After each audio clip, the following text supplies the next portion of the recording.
नमस्कार जय जगन्नाथ आम चैनल को आपण मानकु बहुत बहुत स्वागत। सांगमाने केवल 2टी लाल लंका जलाई दियंतु देखिबे आपणकर शत्रु हाथ जोड़ी आपणको क्षमा भिक्षा करिबो। आपण केवल 2टी लाल लंका जलाइबा मात्रे ही आपणकर शत्रु थरी उठिब एवं तार समस्त अहंकार उभै जीव। एहा विचार करंतु आपणकर शत्रु माने आपणकु हाथ जोड़ी क्षमा भिक्षा करिबे एवं आउ केबे आपणकु कष्ट देई पारिबे नाही। आजिर भिडियो रे आमे 2टी लाल लंका व्यवहार करी एक उपाय आपणकु कहिबाकु जाउछु जहा आपण घरे व्यवहार करी आपणकर शत्रु मानंकु आपणक जीवनरु सबुदिन पाई बाहर करि देई पारिबे एवं जेउ शत्रु माने आजी सेमानंकर शक्ति प्रदर्शन करुछंती, जेउ माने आपणक उपरे एते पूजार्चना तंत्र मंत्र करुछंती, जेउ माने आपणकु एते काम कराई आपणकु नष्ट करुछंती, सेमाने निजे संपूर्ण नष्ट होई जिबे, सेमाने संपूर्ण परास्त होई जिबे एवं तापरे केवल आपण नुहे बरन सेमाने केबे काहाकू कष्ट देबा कथा भाबिबे नाही। तेणु आजी कली जुगर समय अटे। एही जुगरे आपणकर बंधु कम होई पारंती किंतु आपणकर शत्रु एवं सेमानकर शत्रुंग संख्या बहुत अधिक होई पारे।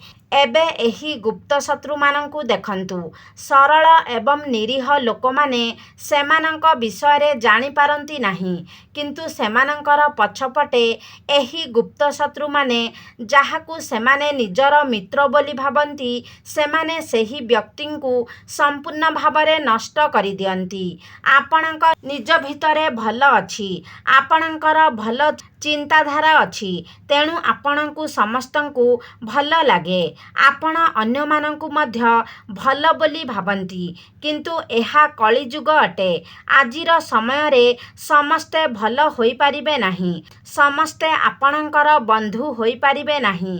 प्रायतः जणे शत्रु आपणकर जीवन रे बंधु भावरे ही प्रवेश करिथाए एवं आपणक सहित रही थाए किंतु गभीर भावरे सही व्यक्ति जणे शत्रु ही होइथाए एवं आपणक पछपटे एपरी कार्य संचालन करे जहा आपणकर व्यवसाय को नष्ट करि दिए, आपणकर घर को नष्ट करि दिए, आपणकर परिवारर सदस्य एपरी रोगरे पीड़ित होइथांती जहाकू औषध मध्य प्रायतः भल करि पारि न थाए।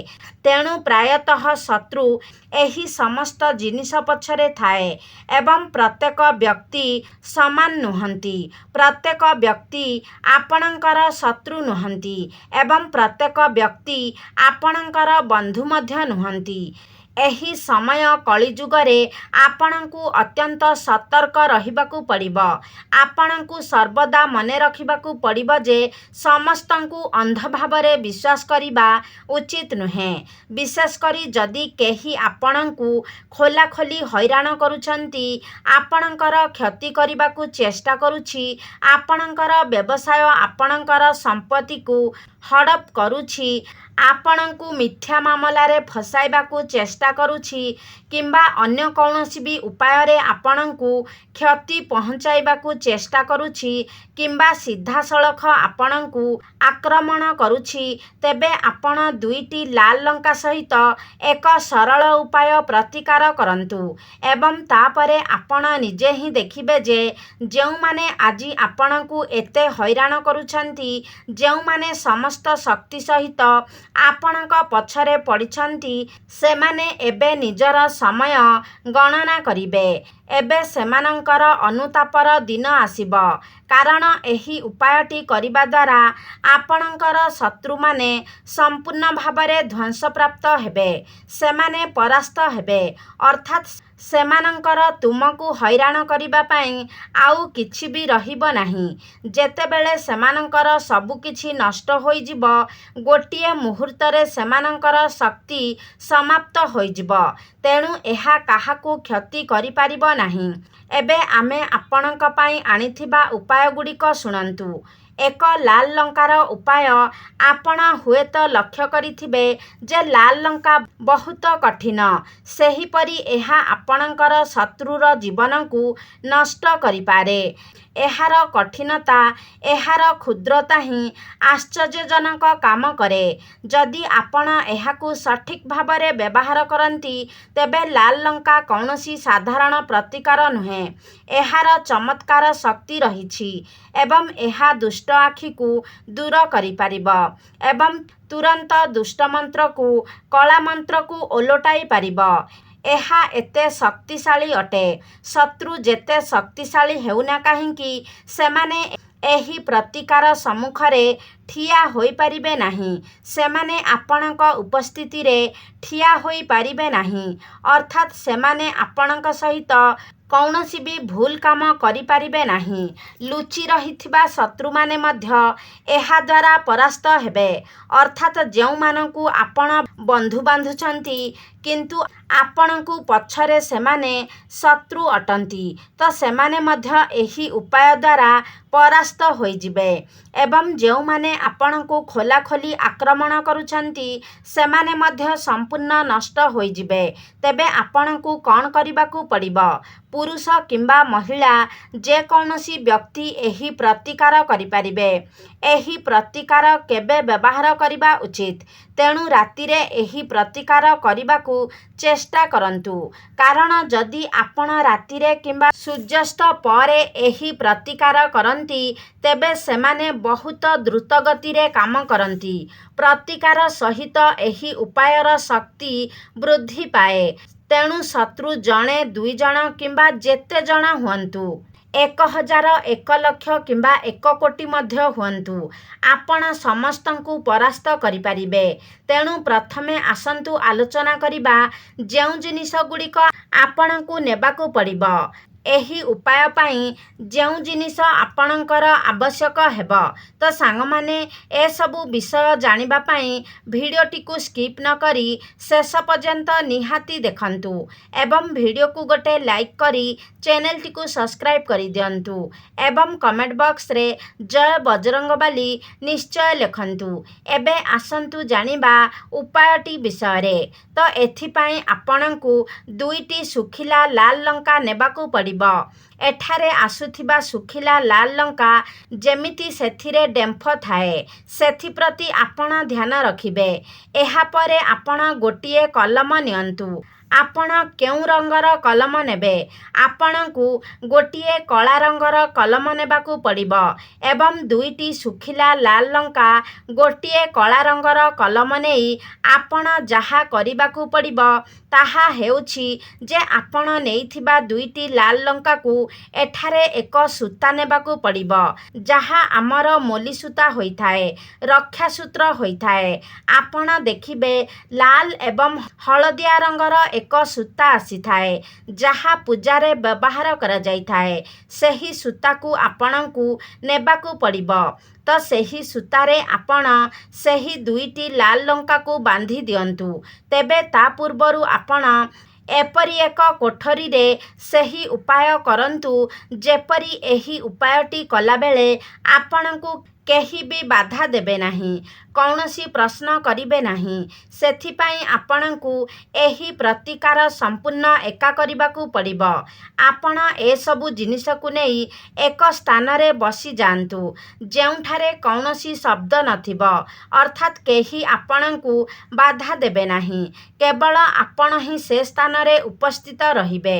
ତ ଆପଣ ନେଇଥିବା ଲାଲ ଲଙ୍କା ଉପରେ ଏକ କଳା କଲମ ସାହାଯ୍ୟରେ ଶତ୍ରୁ କିମ୍ବା ଶତ୍ରୁର ନାମ ବହୁତ ହାଲୁକା ଭାବରେ ନିଅନ୍ତୁ। ଏବେ ଯଦି ଆପଣ ଏକ କଲମ କିମ୍ବା ମାର୍କର ବ୍ୟବହାର କରନ୍ତି, ତେବେ ଏହା ସର୍ବୋତ୍ତମ ଏକ ମାର୍କର ଠିକ୍ କାମ କରିବ, ଯେମିତିକି ଲଙ୍କାରେ କୌଣସି ଆଘାତ ନ ହେବ। ସେହିଭଳି ମାର୍କର ବହୁତ ସ୍ମୁଥଲି ଲେଖି ହୋଇଯିବ। ତେଣୁ ମାର୍କର ବ୍ୟବହାର କରିବା ହିଁ ସର୍ବୋତ୍ତମ ହେବ।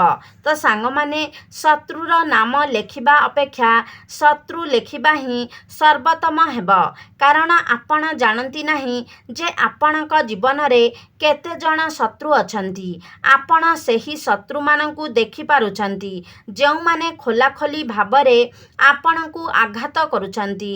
କିନ୍ତୁ ଯେଉଁମାନେ ଆପଣଙ୍କ ପିଠି ପଛପଟୁ ଆଘାତ କରୁଛନ୍ତି, ଆପଣ ତ ଆପଣଙ୍କ ଗୁପ୍ତ ଶତ୍ରୁମାନଙ୍କର ନାମ ଜାଣନ୍ତି ନାହିଁ। କିନ୍ତୁ ଏହି ଉପାୟ ମାଧ୍ୟମରେ ଆପଣ ସମସ୍ତ ଶତ୍ରୁକୁ ନାଶ କରିପାରିବେ। ତେଣୁ ଜଣେ କିମ୍ବା 2 ଜଣ ଶତ୍ରୁଙ୍କ ନାମ ଲେଖିବା ଅପେକ୍ଷା ଶତ୍ରୁ ଲେଖିବା ହିଁ ସର୍ବୋତ୍ତମ ହେବ। ଯାହାଫଳରେ ଆପଣଙ୍କର ଗୁପ୍ତ ଶତ୍ରୁ ହୁଅନ୍ତୁ କିମ୍ବା ଯେଉଁମାନେ ଆପଣଙ୍କୁ ସାମ୍ନାସାମ୍ନି ଆଘାତ କରୁଛନ୍ତି, ସେମାନେ ସମସ୍ତେ ଏହି ଗୋଟିଏ ଉପାୟ ଦ୍ୱାରା ହିଁ ନିହତ ହୋଇପାରିବେ। ତେଣୁ ଆପଣ 2ଟି ଲାଲ ଲଙ୍କା ଉପରେ ଶତ୍ରୁ ଲେଖି ଦିଅନ୍ତୁ ଏବଂ ତାପରେ ସେହି ଯେଉଁ ସୂତା ନେଇଛନ୍ତି ତାକୁ ଆପଣ ଲଙ୍କା ଚାରିପାଖରେ ଭଲ ଭାବରେ ଗୁଡ଼ାଇ ଦିଅନ୍ତୁ। ଦେଖିବେ 4ରୁ 5 ଥର ଗୁଡ଼ାଇ ତାପରେ ଆପଣ ତାକୁ ବାନ୍ଧି ଦେବେ। ଯେତେବେଳେ ଆପଣ ସୂତାକୁ ଗୁଡ଼ାଉଛନ୍ତି, ସେହି ସମୟରେ ଆପଣଙ୍କୁ ଏକ ମନ୍ତ୍ର ଉଚ୍ଚାରଣ କରିବାକୁ ପଡ଼ିବ। ଅମୁଖ ଦୁଶ୍ମନ ହନ୍ ହନ୍ ସ୍ୱାହା। ଏହି ମନ୍ତ୍ରକୁ ଆପଣ 5 ଥର ସୂତା ଗୁଡ଼ାଇବେ ଏବଂ 5 ଥର ସେହି ମନ୍ତ୍ରକୁ ଜପ କରିବେ। ତାପରେ ତୁମେ ନେଇଥିବା 2ଟି ଲାଲ ଲଙ୍କାକୁ ପୋଡ଼ି ଦିଅ। ସେଗୁଡ଼ିକୁ କର୍ପୂର କିମ୍ବା ଅନ୍ୟ କିଛି ସହିତ ଜାଳି ଦିଅ। ତାପରେ ସେ ଯେଉଁ ପାଉଁଶ ରହିଲା, ସେହି ପାଉଁଶକୁ ନେଇକି ପାଣିରେ ପକାଇ ଦିଅ। ଆପଣଙ୍କ ଘରର କୌଣସି ପାଣି ନଳ ଖୋଲି ସେହି ପାଉଁଶକୁ ପକାଇ ଦିଅନ୍ତୁ। ତୁମେ ଏକାଥରରେ ଏହାର ଲାଭ ପାଇବ। ଶତ୍ରୁ କାନ୍ଦିବ ଏବଂ ଅନୁତାପ କରିବ। ତାର ସମସ୍ତ ଅହଙ୍କାର ଉଭେଇଯିବ। ଗୁପ୍ତ ଶତ୍ରୁ କିମ୍ବା ସ୍ପଷ୍ଟ ଶତ୍ରୁ ସମସ୍ତେ ଆପଣଙ୍କ ଜୀବନରୁ ଦୂର ହୋଇଯିବେ। ଏବଂ ଯଦି ଆପଣଙ୍କ ଜୀବନରେ କେହି କଳାଜାଦୁର ପ୍ରୟୋଗ କରିଛି, ତାହା ମଧ୍ୟ ଆପଣଙ୍କ ଜୀବନରୁ ଦୂର ହୋଇଯିବ। ଆପଣଙ୍କ ଘର ଉପରେ ହେଉ କିମ୍ବା ଆପଣଙ୍କର ଆର୍ଥିକ ସ୍ଥିତି ଉପରେ କାହାର ଖରାପ ଦୃଷ୍ଟି ରହିଛି, ସେଗୁଡ଼ିକ ଦୂର ହୋଇଯିବ। ତ ଏହି ଉପାୟଟି ଆପଣ ଯେକୌଣସି ଦିନ କରିପାରିବେ। କିନ୍ତୁ ଯଦି ଆମେ କହିବା, ତ ଶନିବାର, ରବିବାର ଏବଂ ମଙ୍ଗଳବାର ଏହି ଉପାୟଟି ପାଇଁ ସର୍ବୋତ୍ତମ ରହିବ। ଯଦି ଆପଣ ଅତ୍ୟନ୍ତ କଷ୍ଟ ଅନୁଭବ କରୁଛନ୍ତି କିମ୍ବା ଶତ୍ରୁମାନଙ୍କ ଦ୍ୱାରା ହଇରାଣ ହେଉଛନ୍ତି, ତେବେ ଆପଣ ଯେକୌଣସି ଦିନ ଏହି ପ୍ରତିକାର କରିପାରିବେ। ଯଦି ଆପଣ ଶନିବାର ଦିନ କରୁଛନ୍ତି, ତେବେ ଆପଣଙ୍କୁ 4ଟି ଶନିବାର କରିବାକୁ ପଡ଼ିବ। ଯଦି ଆପଣ ରବିବାର ଦିନ କରୁଛନ୍ତି, ତେବେ ଆପଣଙ୍କୁ 4ଟି ରବିବାର କରିବାକୁ ପଡ଼ିବ। କିମ୍ବା ଆପଣ ଯେକୌଣସି ବି ଦିନ କରୁଛନ୍ତି, ସେହି ବାରରେ ଆପଣଙ୍କୁ 4ଟି ବାର ପର୍ଯ୍ୟନ୍ତ ଏହି ଉପାୟଟିକୁ କରିବାର ଅଛି। ଆପଣ ନିଶ୍ଚିତ ଦେଖିବେ, ଯେଉଁ ଶତ୍ରୁମାନେ ଆପଣଙ୍କୁ ହଇରାଣ କରୁଥିଲେ, ସେମାନେ ନିଷ୍କ୍ରିୟ ହୋଇଯିବେ। ସେମାନେ ଆପଣଙ୍କୁ ଦେଖୁ ଦେଖୁ ଥରିବାକୁ ଲାଗିବେ। ସେମାନେ ତାପରେ ଆଉ କେବେ ବି ଆପଣଙ୍କର କୌଣସି କ୍ଷତି କରିବା ପାଇଁ ଚେଷ୍ଟା କରିପାରିବେ ନାହିଁ। ଦରକାର ପଡ଼ିଲେ ସେମାନେ ଆପଣଙ୍କର ମିତ୍ରରେ ମଧ୍ୟ ପରିଣତ ହୋଇଯିବେ କିମ୍ବା ସବୁଦିନ ପାଇଁ ଆପଣଙ୍କ ଜୀବନରୁ ଦୂରକୁ ଚାଲିଯିବେ। ସେମାନେ ଆଉ କେବେ ବି ଆପଣଙ୍କର କ୍ଷତି କରିବାକୁ ଚିନ୍ତା ମଧ୍ୟ କରିପାରିବେ ନାହିଁ। ସାଙ୍ଗମାନେ, ଏହି ଉପାୟଟି ବହୁତ ହିଁ ସହଜ ଅଟେ, କିନ୍ତୁ ଏହାର ଚମତ୍କାରୀ ପ୍ରଭାବ ଆପଣଙ୍କ ଜୀବନକୁ ସମ୍ପୂର୍ଣ୍ଣ ଭାବରେ ବଦଳାଇ ଦେଇପାରିବ। ଆପଣଙ୍କ ଜୀବନରେ ଲାଗି ରହିଥିବା ସମସ୍ତ ସମସ୍ୟାକୁ ସବୁଦିନ ପାଇଁ ଦୂର କରିଦେଇପାରିବ। ଆପଣମାନେ ନିଶ୍ଚିତ ଭାବରେ ଜାଣିଥିବେ ଯେ ଛୋଟ ପିଲାଙ୍କୁ ଯେତେବେଳେ ନଜର ଲାଗିଯାଇଥାଏ, ତ ସେହି ନଜର ଦୋଷକୁ କାଟିବା ପାଇଁ ଆମେମାନେ ଶୁଖିଲା ଲାଲ ଲଙ୍କାର ବ୍ୟବହାର କରିଥାଉ। ଶୁଖିଲା ଲାଲ ଲଙ୍କାଟି ସମସ୍ତ ପ୍ରକାରର ନଜର ଦୋଷ, ଯାଦୁମନ୍ତ୍ର, ସମସ୍ତ ପ୍ରକାରର ଶତ୍ରୁକୁ ନାଶ କରିବା ପାଇଁ ଏକ ରାମବାଣ ଉପାୟ ଅଟେ। କେବଳ ଏହାଦ୍ୱାରା କରାଯାଉଥିବା ଉପାୟ ବିଷୟରେ ଆମେମାନେ ଜାଣିବା ହିଁ ଗୁରୁତ୍ୱପୂର୍ଣ୍ଣ ଅଟେ। ଯଦି ସଠିକ୍ ବିଧିବିଧାନ ସହିତ ଏହାକୁ କରାଯାଏ ତେବେ ଏହାର ପ୍ରଭାବ ଅତ୍ୟନ୍ତ ଚମତ୍କାରୀ ହୋଇଥାଏ। ତେବେ ସାଙ୍ଗମାନେ, ଆଶା କରୁଛି ଆଜିର ଭିଡ଼ିଓଟି ଆପଣମାନଙ୍କୁ ନିଶ୍ଚିତ ଭାବରେ ଭଲ ଲାଗିଥିବ। ଯଦି ଭଲ ଲାଗିଛି ତାହେଲେ ଲାଇକ୍ କରନ୍ତୁ, ସେୟାର କରନ୍ତୁ। ଆମ ଚ୍ୟାନେଲକୁ ଯଦି ସବସ୍କ୍ରାଇବ୍ କରିନାହାନ୍ତି ତାହେଲେ ସବସ୍କ୍ରାଇବ୍ କରିଦିଅନ୍ତୁ ଏବଂ କମେଣ୍ଟ ବକ୍ସରେ ଜୟ ବଜରଙ୍ଗବାଲି ନିଶ୍ଚୟ ଲେଖନ୍ତୁ।